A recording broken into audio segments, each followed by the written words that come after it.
ഈ ആധുനിക കാലത്ത് നാം സമയം കുറവ് അനുഭവിക്കുന്നുണ്ടല്ലോ. അതുകൊണ്ട് നമ്മൾക്ക് ആയിരക്കണക്കിന് നല്ല ഗ്രന്ഥങ്ങൾ ഉണ്ട്, ഭാരതത്തിനുണ്ട്.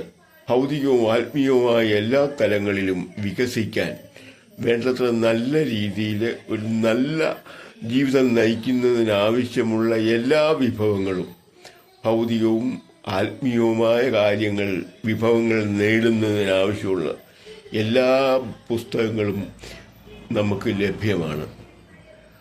അവയിൽ ഭൂരിഭാഗവും മലയാളത്തിലേക്ക് തർജ്ജമ ചെയ്തിട്ടുമുണ്ട്, സംസ്കൃതത്തിൽ നിന്നും.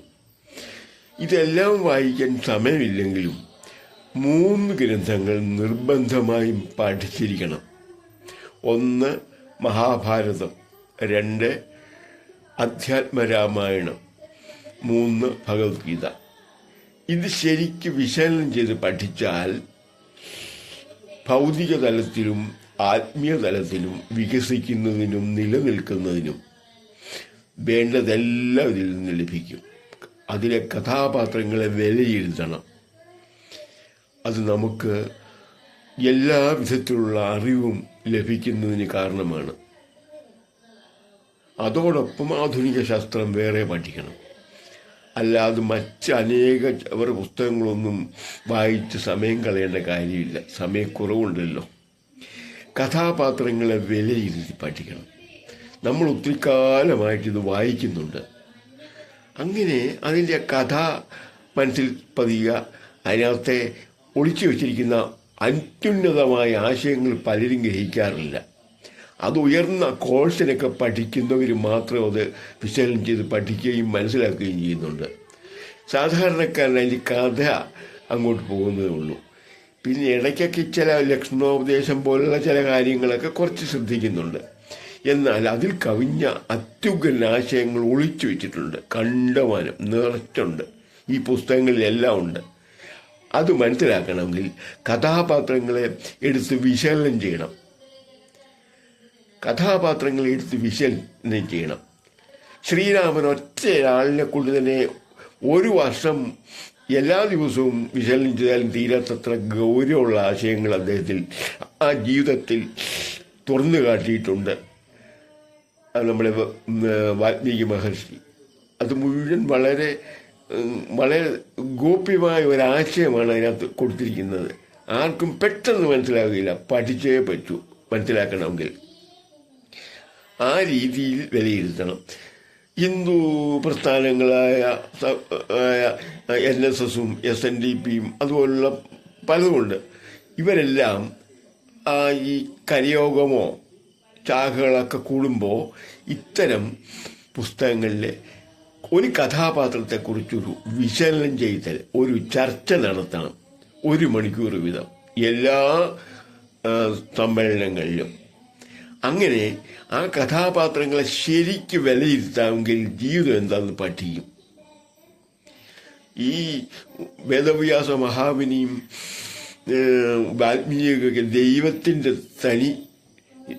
തനി സ്വഭാവത്തിൽ എഴുതിയിട്ടുള്ളത്. അവരിൽ നിന്ന് വന്ന അത്യുഗ്രൻ ആശയങ്ങളാണ്. നമ്മളുടെ ബുദ്ധിക്കുറവുണ്ട്, സാധാരണ മനുഷ്യരുടെ ശേഷിക്കുറവുണ്ട്. അതിൻ്റെ ശരിയായ പൊരുൾ നമ്മൾ മനസ്സിലാക്കുന്നില്ല.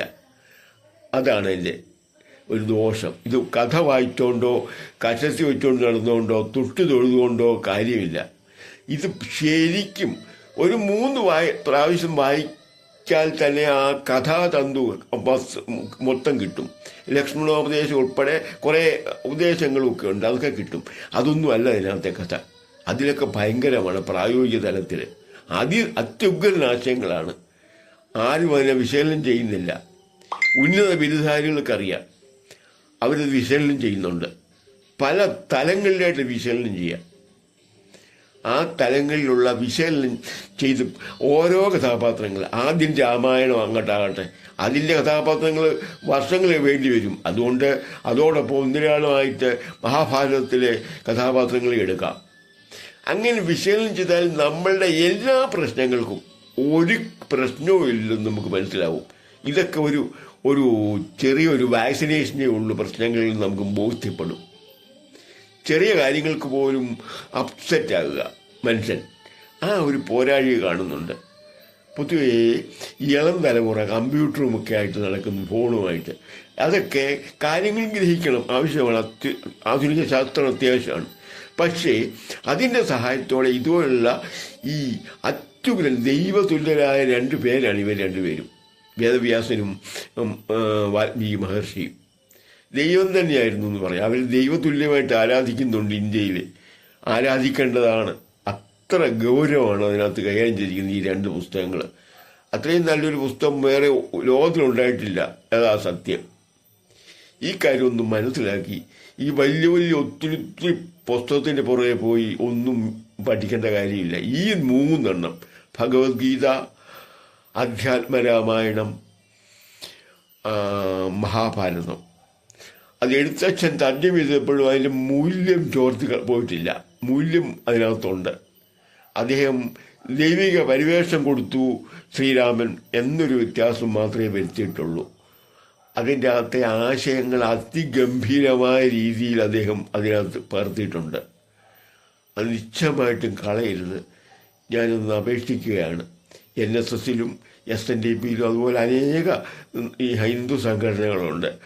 അത് കൂടുമ്പോൾ 1 മണിക്കൂർ വിശകലനം, ഒരാളല്ല 2 or 3 പേര് ആ 1 മണിക്കൂറിൽ കൊണ്ട് 3 or 4 പേര് വേണമെങ്കിൽ ആ ഒരു കഥാപാത്രത്തെ വിശകലനം ചെയ്ത് സംസാരിക്കാവുന്നതാണ്. അങ്ങനെ സംസാരിച്ചാൽ നല്ല ആശയങ്ങൾ ഒരാൾക്ക് തോന്നുന്നത് മറ്റൊരാളറിയാം, അത്രയും പേരറിയത് ഇതെന്തുവാണെന്ന്.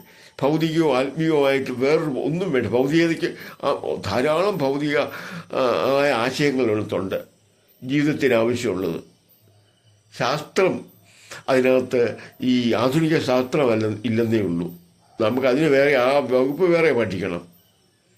മൊബൈൽ ഫോണും ഒക്കെ ഉള്ളതുകൊണ്ട്, ഇപ്പോൾ കമ്പ്യൂട്ടറോ ഒക്കെ കൊണ്ട് നമുക്ക് ഈസിയായിട്ട് നമുക്ക് ആ കാര്യങ്ങൾ മനസ്സിലാക്കാൻ പറ്റും. ദയവായിട്ട് ഇതൊന്ന് ശ്രദ്ധിക്കണേ. അതായത് തൊട്ടു തൊഴുന്നതിന് തന്നെയല്ല ഈ മഹാഗ്രന്ഥങ്ങൾ ഉപയോഗിക്കേണ്ടത്. അതിന് മൂല്യം അറിയുന്നില്ല നമ്മൾ. അതൊന്ന് ശ്രദ്ധിക്കണേ. ഓക്കെ.